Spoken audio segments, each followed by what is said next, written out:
जय हिंद दोस्तों। आज के इस इम्पॉर्टेंट लेक्चर में हम सभी डिस्कस करेंगे 30 दिसंबर 2025 के करंट अफेयर्स को। तो आप इस पूरे लेक्चर को बहुत ही ध्यान से लास्ट तक जोड़ देखिएगा। लास्ट में आपसे एक क्वेश्चन पूछा जाएगा जिसका आंसर कमेंट बॉक्स में बताना है। तो चलिए दोस्तों, आज के पहले और इम्पॉर्टेंट क्वेश्चन को डिस्कस करते हैं। पहला क्वेश्चन क्या है, अटल कैंटीन की शुरुआत कहाँ की गई है? आंसर हो जाएगा दिल्ली में। तो दोस्तों, दिल्ली में अटल कैंटीन की शुरुआत की गई है और ये शुरुआत कब की गई है? 25 दिसंबर को। तो 25 दिसंबर को अटल बिहारी वाजपेयी जी का जन्म दिवस होता है, तो उसी दिन दिल्ली में अटल कैंटीन की शुरुआत की गई है। और इसका उद्घाटन किसने किया है? तो दिल्ली की जो वर्तमान में चीफ मिनिस्टर हैं रेखा गुप्ता जी और केंद्रीय मंत्री हैं मनोहर लाल खट्टर जी, उनके द्वारा अटल कैंटीन का उद्घाटन दिल्ली में किया गया है। तो इस योजना के माध्यम से दिल्ली के जो ज़रूरतमंद लोग हैं, जो कामकाजी लोग हैं, उन्हें केवल 5 रुपये में भोजन उपलब्ध कराया जाएगा। तो अभी केवल 45 कैंटीन शुरू की गई है, आने वाले समय में और भी कैंटीन शुरू की जाएगी। तो इससे दिल्ली में रोज़ 1 लाख से अधिक लोग लाभान्वित होने वाले हैं। दिल्ली की बात हुई है तो नई दिल्ली इसकी राजधानी है। विनय कुमार सक्सेना यहाँ के एलजी हैं और मुख्यमंत्री हैं रेखा गुप्ता जी, जो कि बीजेपी की हैं। विधानसभा की यहाँ पर कितनी सीटें हैं? 70 सीटें हैं। कई बार एग्जाम में भी पूछा जा चुका है। यहाँ पर आप दिल्ली की लोकेशन देख सकते हैं। नेक्स्ट क्वेश्चन है, पार्वती अर्गा पक्षी अभ्यारण्य किस स्टेट में स्थित है जिसे पर्यावरण संवेदनशील क्षेत्र घोषित किया गया है? आंसर हो जाएगा उत्तर प्रदेश। तो उत्तर प्रदेश में स्थित है पार्वती अर्गा पक्षी अभ्यारण्य। तो उसे अभी हाल ही में क्या घोषित किया गया है? पर्यावरण संवेदनशील क्षेत्र, यानी इको सेंसिटिव जोन घोषित किया गया है। तो सरकार ने उत्तर प्रदेश के पार्वती अर्गा पक्षी अभ्यारण्य को पर्यावरण संवेदनशील क्षेत्र घोषित किया है। यह क्षेत्र लगभग 1084 हेक्टेयर में फैला हुआ है और यह उत्तर प्रदेश के गोंडा जिले में स्थित है। इस बात को आप जरूर नोट करें। यह क्षेत्र 2 ऑक्सबो झीलों से बना हुआ है। इसमें पार्वती भी है और अर्गा भी है, यानी कि अर्गा और पार्वती झील से ये बना हुआ है। इस अभ्यारण्य को रामसर स्थल का भी दर्जा प्राप्त है।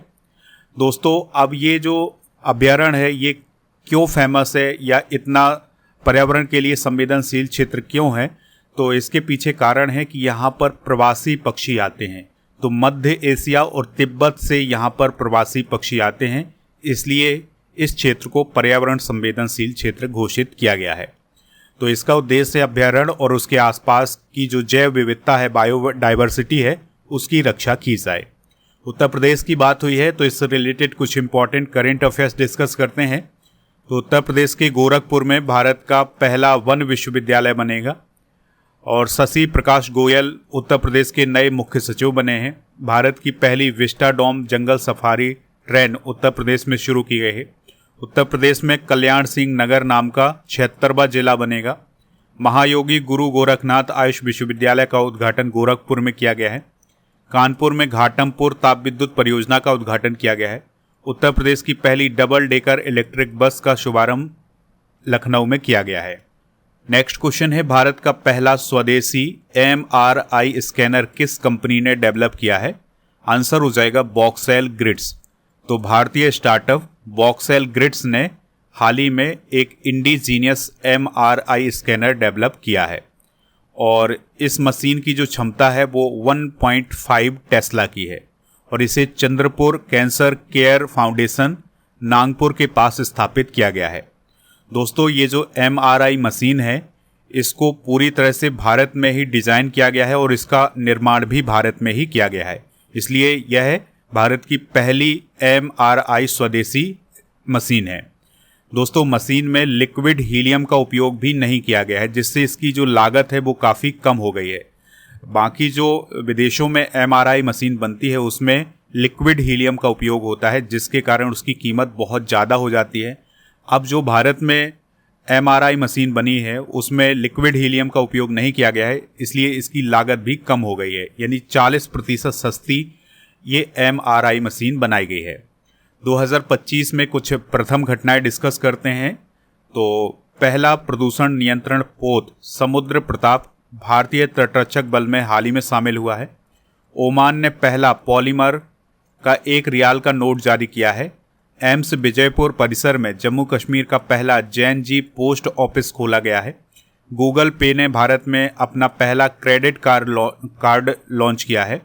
और ध्रुव 64 भारत का पहला पूर्णतः स्वदेशी 1.0 gigahertz 64 bit dual core micro processor है। इटली अपने राष्ट्रीय व्यंजनों के लिए यूनेस्को की मान्यता पाने वाला पहला देश बन गया है।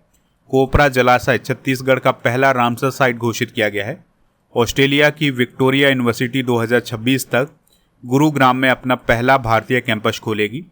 सूडान ने रूस को अफ्रीका में अपना पहला नौसैनिक अड्डा स्थापित करने की अनुमति दी है।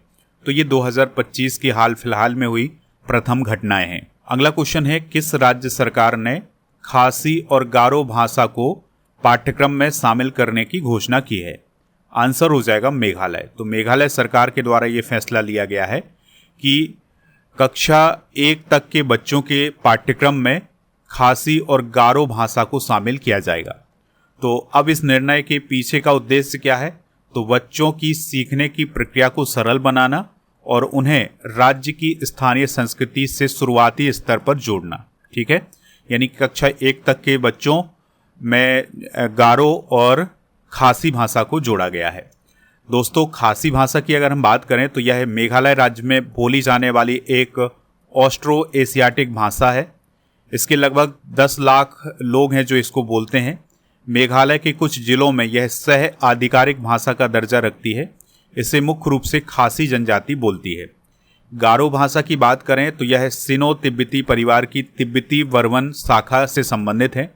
मुख्य रूप से ये मेघालय के गारो हिल्स और असम, त्रिपुरा, नागालैंड और पश्चिम बंगाल में बोली जाती है। ठीक है, गारो भाषा को मांडी, मांडे और गारो नाम से जाना जाता है। मेघालय की अगर हम बात करें तो इसकी राजधानी है शिलोंग। राज्यपाल हैं CH विजय शंकर। मुख्यमंत्री हैं कॉनराड संगमा। राज्यसभा की 1 सीट, लोकसभा की 2 सीट और यहाँ पर उमियम झील है और कोपली नदी है। राष्ट्रीय उद्यान है बलफक्रम राष्ट्रीय उद्यान और नोकरेक राष्ट्रीय उद्यान। काफ़ी इंपॉर्टेंट है, इसे आप नोट जरूर करें। नेक्स्ट क्वेश्चन है, राष्ट्रपति द्रौपदी मुर्मू जी ने हाल ही में किस पनडुब्बी पर यात्रा की है?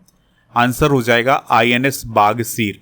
काफ़ी इंपॉर्टेंट क्वेश्चन हो जाता है ये, इस प्रकार के क्वेश्चन पूछे जाते हैं एग्जाम में। तो दोस्तों, राष्ट्रपति द्रौपदी मुर्मू जी ने कर्नाटक के कारवार नेवल बेस पर INS बागसीर में यात्रा की है। उनके साथ एडमिरल दिनेश के त्रिपाठी यानी नौसेना प्रमुख भी मौजूद रहे हैं। राष्ट्रपति ने इस दौरान सबमरीन क्रू से बातचीत की है और ऑपरेशनल डेमोन्स्ट्रेशन भी देखे हैं। इसके अलावा आपको एक बात जरूर याद रखनी है कि वह भारत की दूसरी ऐसी राष्ट्रपति बनी है जिन्होंने सबमरीन की यात्रा की है। इससे पहले डॉक्टर APJ अब्दुल कलाम भी सबमरीन यानी कि पनडुब्बी की यात्रा कर चुके थे। अगला क्वेश्चन है, सोनम एसे किस देश के गेंदबाज हैं जिन्होंने हाल ही में T20 इंटरनेशनल के एक मैच में 8 विकेट लेकर विश्व रिकॉर्ड बनाया है? आंसर हो जाएगा भूटान। तो भूटान के गेंदबाज हैं सोनम एसे। तो उन्होंने एक T20 इंटरनेशनल मैच में इतिहास रचते हुए 4 ओवर में 7 रन देकर 8 विकेट हासिल किए हैं। इस प्रकार से अपने आप में ये एक विश्व रिकॉर्ड बन गया है। ठीक है, यानी कि एक T20 मैच में 8 विकेट अभी तक किसी ने नहीं लिए थे और ये कारनामा किया है भूटान के स्पिनर सोनम एसे ने। उन्होंने ये रिकॉर्ड किसके खिलाफ बनाया है? तो आप याद रखिएगा, उन्होंने म्यांमार की टीम के खिलाफ बनाया है। यहाँ पर आप देख सकते हैं मेंस T20 इंटरनेशनल की बेस्ट बॉलिंग, तो सोनम एसे पहले नंबर पर हैं। इन्होंने 7 रन देकर के 8 विकेट हासिल किए थे। फिर इसके बाद सियाज रूल इदोश हैं जो कि 7 विकेट लिए थे इन्होंने 8 रन देकर के। ठीक है, तो ये आप नोट करना चाहें तो आप इन्हें नोट भी कर सकते हैं। अगला क्वेश्चन है, अयोध्या में हाल ही में किसकी कांस्य प्रतिमा का अनावरण किया गया है? आंसर हो जाएगा रानी हो होंग ओक। तो कोरिया की एक रानी थी जिनका नाम था हो होंग ओक, तो उनकी प्रतिमा हाल ही में अयोध्या में स्थापित की गई है। अयोध्या में जो इंडो कोरियन मेमोरियल पार्क है जो कि सरयू नदी के तट पर है, वहाँ पर कोरिया की रानी हो होंग ओक की कांस्य प्रतिमा स्थापित की गई है और इसकी ऊंचाई है 12 फीट और इसे विशेष कोरियाई धातु से बनाया गया है। आपको याद रखना है कि जो रानी हो होंग ओक थी उनका नाम राजकुमारी सूरी रत्ना था। ठीक है, और यह जो प्रतिमा स्थापित की गई है यह भारत और कोरिया के जो संबंध हैं उनको मजबूत करने के लिए स्थापित की गई है। देखिए, एक ऐसी मान्यता है कि जो ये हो होंग ओक नाम की रानी थी ये 48 ईस्वी में अयोध्या से कोरिया गई थी और वहाँ के राजा किम शुरो से विवाह किया था, और जो किम शुरो थे उन्होंने गया साम्राज्य की स्थापना की थी। तो इस प्रकार से जो रानी हो होंग ओक हैं उनका संबंध अयोध्या से रहा है। हाल ही में स्थापित की गई प्रतिमाएं डिस्कस करते हैं तो एसपी बाला सुब्रमण्यम की प्रतिमा हैदराबाद में, छत्रपति शिवाजी महाराज की अथानी कर्नाटक में, लियोनेल मेसी की 70 फीट ऊंची प्रतिमा कोलकाता में, शाहरुख खान और काजोल की DDLJ फिल्म का एक स्टैचू लंदन में स्थापित किया गया है, भगवान श्री राम की 77 फीट ऊंची प्रतिमा गोवा में स्थापित की गई है, रविंद्रनाथ टैगोर की प्रतिमा बीजिंग में स्थित भारतीय दूतावास में, छत्रपति शिवाजी महाराज की प्रतिमा पिंपरी चिंचवाड़ में, और वोडोफा उपेंद्रनाथ ब्रह्मा की प्रतिमा नई दिल्ली में, और महाराजा अग्रसेन की भव्य प्रतिमा हरियाणा के हिसार में स्थापित की गई। अगला क्वेश्चन है, बैडमिंटन वर्ल्ड फेडरेशन एथलीट आयोग की अध्यक्ष कौन बनी है? आंसर हो जाएगा PV सिंधु। तो दोस्तों, PV सिंधु जो हैं वो बैडमिंटन वर्ल्ड फेडरेशन का जो एथलीट आयोग है उसकी अध्यक्ष बनी है। इस प्रकार से उन्हें बैडमिंटन विश्व फेडरेशन परिषद की सदस्यता भी मिल गई है। PV सिंधु की अगर हम बात करें तो उनका जो कार्यकाल होगा बैडमिंटन वर्ल्ड फेडरेशन के एथलीट आयोग के अध्यक्ष के रूप में वो 2026 से 29 तक होगा। PV सिंधु 2 बार की ओलंपिक पदक विजेता है। उन्होंने रियो ओलंपिक 2016 में सिल्वर और टोक्यो ओलंपिक 2020 के अंदर कांस्य पदक जीता था। बैडमिंटन वर्ल्ड फेडरेशन की अगर हम बात करें तो यह बैडमिंटन की सबसे बड़ी गवर्निंग बॉडी है। इसकी स्थापना 1934 में हुई थी। मुख्यालय इसका कुआलालंपुर मलेशिया में है। यह संस्था बैडमिंटन के नियम बनाती है, टूर्नामेंट आयोजित करती है और खिलाड़ियों को रैंकिंग प्रदान करती है। खेल संगठनों के प्रमुख डिस्कस करते हैं तो ICC के अध्यक्ष हैं जय शाह और ICC के CEO हैं संजोग गुप्ता, और ICC की प्रथम स्वतंत्र महिला निदेशक हैं इंदिरा नुई। BCCI के अध्यक्ष हैं मिथुन मनहास। BCCI के लोकपाल हैं अरुण मिश्रा। ACC यानी एशियन क्रिकेट काउंसिल के अध्यक्ष हैं मोहसिन नकवी, और भारतीय खेल प्राधिकरण के महानिदेशक हैं नीलम कपूर। IOC यानी इंटरनेशनल ओलंपिक कमेटी के अध्यक्ष हैं क्रिस्टी कोवेंट्री जो कि जिम्बाब्वे की हैं। भारतीय ओलंपिक संघ की पहली महिला अध्यक्ष हैं PT उषा, और एशियाई ओलंपिक परिषद के पहले भारतीय अध्यक्ष हैं रणधीर सिंह। अगला क्वेश्चन है, 87वीं सीनियर राष्ट्रीय बैडमिंटन चैंपियनशिप 2025 में महिला एकल का खिताब किसने जीता है? आंसर हो जाएगा सूर्या तामरी ने। तो दोस्तों, सूर्या तामरी ने 87वीं सीनियर राष्ट्रीय बैडमिंटन चैंपियनशिप में महिला एकल का खिताब जीता है। उन्होंने ओडिशा की तन्वी पाट्री को हराया था। सूर्या तामरी का यह पहला राष्ट्रीय महिला एकल का खिताब है, और ये जो टूर्नामेंट था ये विजयवाड़ा आंध्र प्रदेश में आयोजित किया गया था। इस प्रतियोगिता के अन्य विजेता डिस्कस करते हैं तो पुरुष एकल का खिताब ऋत्विक संजीवी ने जीता था जो कि तमिलनाडु के थे। महिला युगल का खिताब शिखा गौतम और अश्विनी भट्ट ने जीता था। पुरुष युगल का खिताब हरिहरन अमस करुणन और R रोबन कुमार ने जीता था। तो ये इंपॉर्टेंट जानकारी आप नोट कर लें। चलिए कुछ इंपॉर्टेंट स्पोर्ट्स करंट अफेयर्स भी डिस्कस करते हैं। तो R प्रज्ञानंद और अनीस गिरी ने ग्लोबल चेस लीग 2025 का टाइटल जीता है। जय शाह को अभी हाल ही में इंडियन ऑफ द ईयर 2025 से सम्मानित किया गया है। भारत ने साउथ अफ्रीका के खिलाफ सबसे बड़ी टेस्ट हार हाल ही में दर्ज की थी 408 रन के अंतर से। अहमदाबाद को 2030 के कॉमनवेल्थ गेम्स की मेजबानी मिली है। भारत ने महिला कबड्डी विश्व कप 2025 जीता है। भारत ने ही पहला ब्लाइंड महिला T20 वर्ल्ड कप भी जीता है। केन विलियमसन ने अभी हाल ही में T20 क्रिकेट से संन्यास लिया है। भारतीय टेनिस स्टार रोहन बोपन्ना ने संन्यास की घोषणा हाल ही में की है। अगला क्वेश्चन है, अभिनेत्री और गायिका ब्रिगिट बारडॉट का संबंध किस देश से है जिनका हाल ही में निधन हुआ है? आंसर हो जाएगा फ्रांस। तो फ्रांस की एक प्रसिद्ध अभिनेत्री और गायिका थी ब्रिगिट बारडॉट, तो उनका 91 वर्ष की आयु में निधन हो गया है। 1956 में उनकी एक फिल्म आई थी एंड गॉड क्रिएटेड वुमन, उससे उन्हें अंतर्राष्ट्रीय स्तर पर ख्याति मिली थी। हाल ही में हुए निधन डिस्कस करते हैं तो शिवराज पाटिल जी का निधन हुआ है, ये पूर्व केंद्रीय गृह मंत्री रहे हैं। स्वराज कौंसल का निधन हुआ है, मिजोरम के राज्यपाल थे। धर्मेंद्र का निधन हुआ है, प्रसिद्ध अभिनेता थे। टॉम स्टॉपर्ड का निधन हुआ है, हॉलीवुड के स्क्रीन राइटर थे। रॉबिन स्मिथ का निधन हुआ है, क्रिकेटर थे। ओडो कीर का निधन हुआ है, जर्मन अभिनेता थे। ली सून जे का निधन हुआ है, मशहूर साउथ कोरियन एक्टर थे। कुमारी कमला का निधन हुआ है, भरतनाट्यम की नृत्यांगना थी। कामिनी कौशल अभिनेत्री थी। जेम्स वाटसन डीएनए के खोजकर्ता थे और राम सुतार प्रसिद्ध मूर्तिकार थे। तो इन सभी का हाल ही में निधन हुआ है। तो ये थे आज के करेंट अफेयर्स के क्वेश्चन। आप स्टडी करके ऐप को इंस्टॉल कर लें।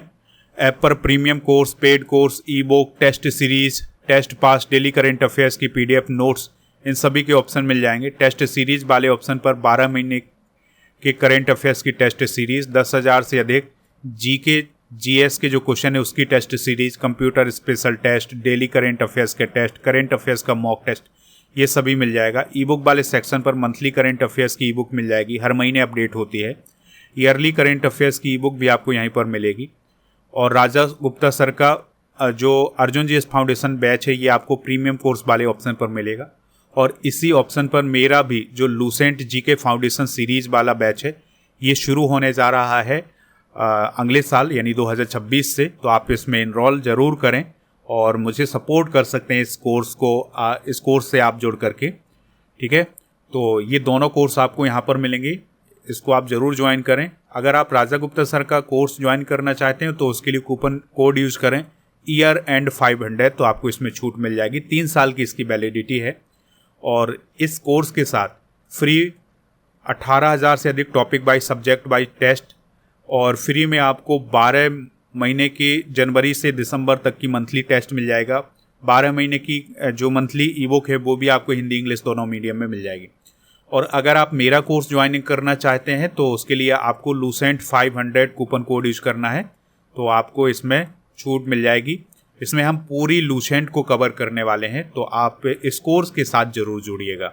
GK GS foundation complete online batch आपको ऐप पर मिलेगा। दोस्तों अब हम कल के करंट अफेयर्स को रिवाइज करेंगे। रेल विकास निगम लिमिटेड के नए सीएमडी कौन बने हैं? सलीम अहमद। सोमालीलैंड को औपचारिक रूप से मान्यता देने वाला पहला देश कौन बना है? इजराइल। ग्लोबल चेस लीग 2025 का टाइटल किसने जीता है? अल्पाइन एसजी पाइपर्स ने। कृत्रिम बुद्धिमत्ता आधारित प्रयोगशाला सहायक किस संस्थान के शोधकर्ताओं द्वारा डेवलप किया गया है? आईआईटी दिल्ली। गुजरात ने कितने वर्षों बाद टाइगर स्टेट का दर्जा फिर से प्राप्त किया है? 33।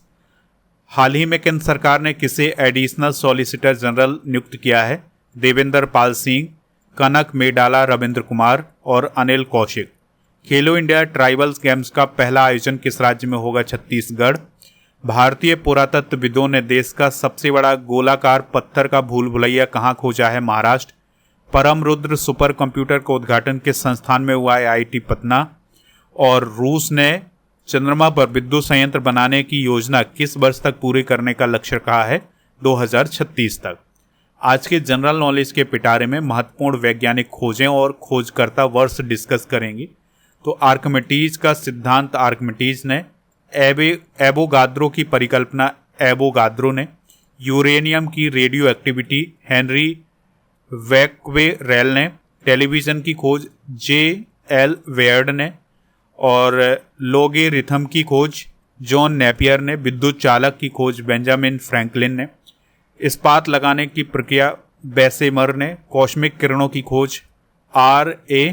मिलिकन ने, और बुद्धि परीक्षा पद्धति विनेट ने।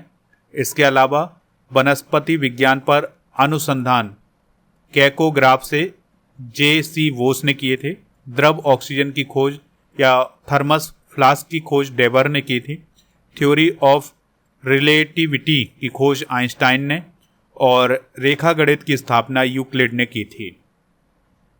कल के करेंट अफेयर्स में आपसे जो क्वेश्चन पूछा गया था उसका आंसर था 22 अप्रैल।